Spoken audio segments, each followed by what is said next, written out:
Elles sont quasiment imperceptibles, mais chaque année, entre les mois de décembre et juin, les poussières du Sahara parcourent 8000 km depuis le Tchad.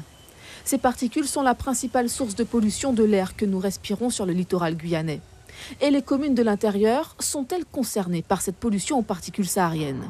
Une étude s'est intéressée à Apatou et Grand-Santi. Sur la part transférée, on perd environ 25 à 30% sur une centaine de kilomètres, donc on voit que la perte est importante.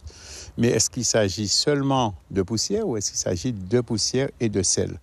Quant à la pollution anthropique, celle qui résulte de l'activité de l'homme, comment a-t-elle évolué?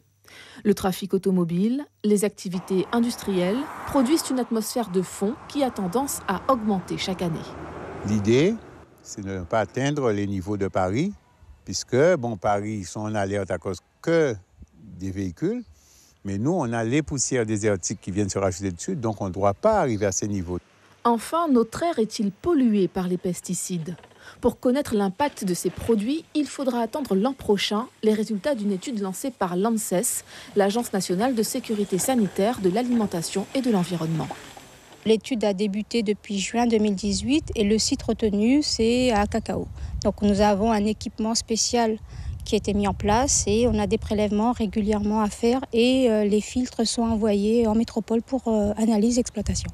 La pollution de l'air est essentiellement due aux particules en suspension. Elles viennent d'abord des poussières du Sahara, mais aussi de nos véhicules ou des feux. L'an dernier, une mauvaise qualité de l'air a été relevée pendant 35 jours sur l'île de Cayenne. C'est la limite à ne pas dépasser selon le Code de l'environnement.